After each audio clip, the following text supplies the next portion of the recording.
Imam Sadiq, peace be upon him, said, if you're not able, if you're not able to, if you're not able to manage to weep, like crying while you're praying, then at least go into the motions of weeping. Even if try and make yourself cry, even if tears equivalent to the wing of a fly come out, then bless you.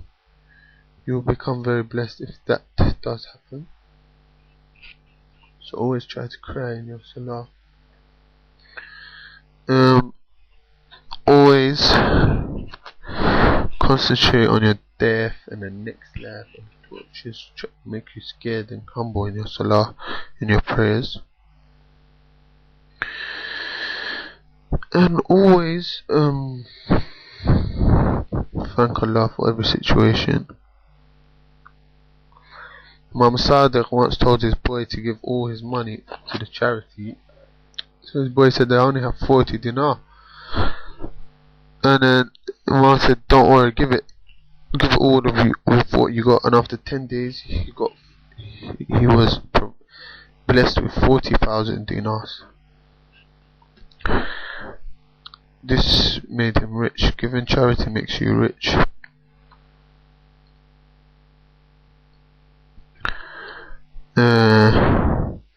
A man told the Imam, I'm poor. So the Imam, one of the grandsons of the Prophet, was approached by a poor man. The poor man told him he's obviously poor and that. So the Imam, who's the grandson of the Prophet, told him to go to Kufa in Iraq, so where he was at that time.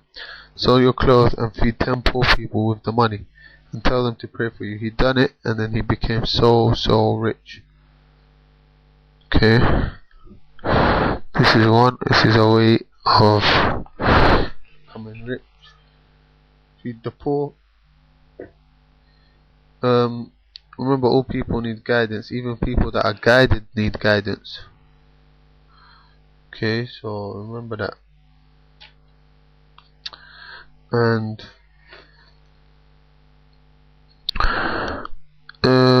yeah, remember, like at the end of the day, this life is only temporary. The next life is forever. So you gotta make use of every second.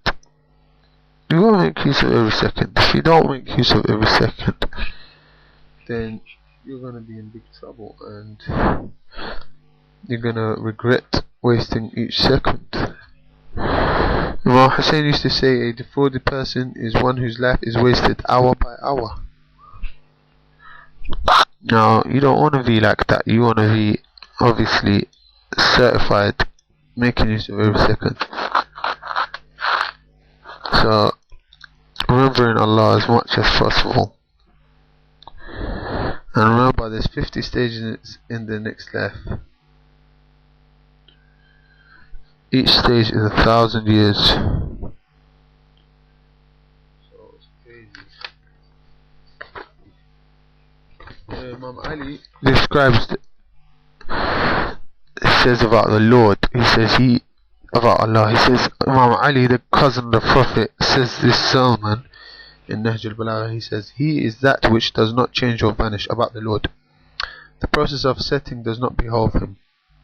He has not begotten anyone, lest he be regarded as have been born. He has not been begotten, otherwise he would be contained within limits. He is too high to have sons. He is too purified to contact women. Imagination cannot reach him as to assign him quantity. Understanding cannot think of him so as to give him shape.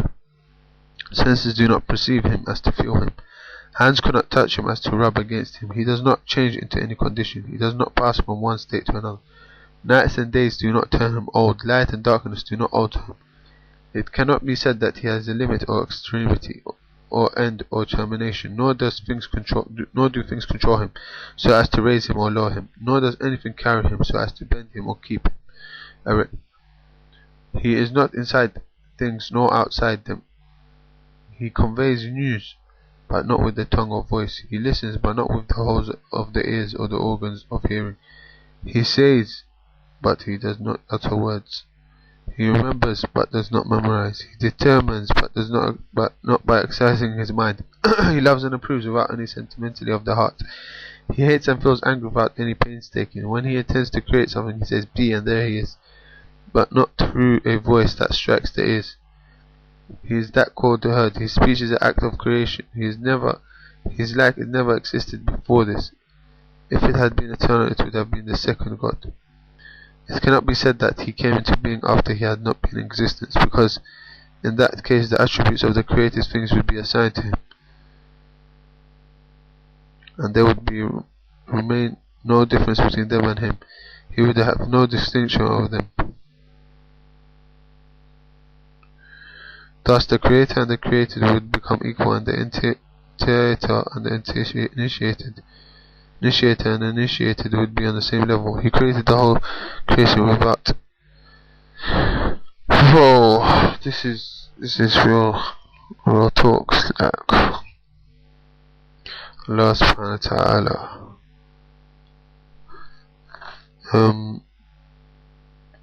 This is what we talk about. Allah subhanahu wa ta'ala is so great, mighty.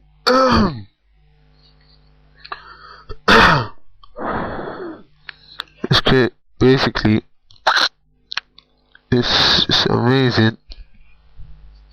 Lord, basically, material parts can surround things of their own kind, and organs can point out things similar to themselves. Through them, the Creator manifests himself to the intelligence, and through them he is guarded from the sights of the eyes. Stillness and motion do not occur in him. And how can that thing which occur in him which he has himself made to occur? And how can a thing revert to him which he first created? And how can a thing appear in him which he first brought to appearance? If it had not been so, his self would have become subject to diversity. His being would have become divisible into parts, and his reality would have been prevented from being deemed eternal. If there was a front to him, there would have been a rear also for him. He would need completing only if shortage befell him. In that case, signs of the created would appear in him, and he would become a sign leading to other objections instead of signs leading to him. Through the might of his abstention from affectedness, he is far above being affected by things which affect others. Oh, it's just amazing that.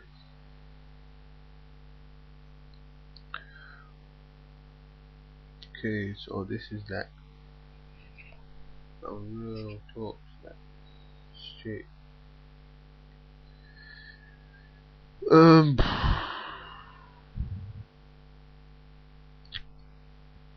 Okay. Remember, yeah, your eyes to lower your gaze, because a single look here can get you so much bad luck, and lowering your gaze, just one situation where you lower your gaze, you get so much good luck.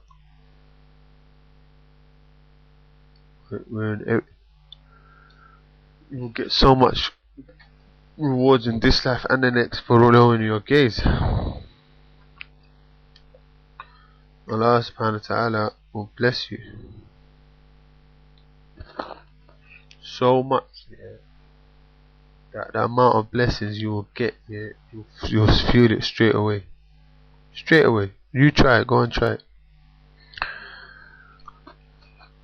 And remember this, yeah, he who stirs enmity among people by quoting their words to each other will not enter paradise.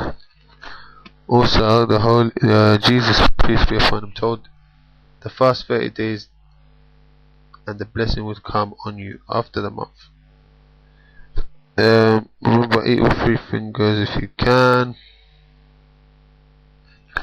After finishing eating, say Alhamdulillah in a loud voice. The Holy Prophet said that. Holy Prophet, peace and blessing be upon him and his family. And just be generous.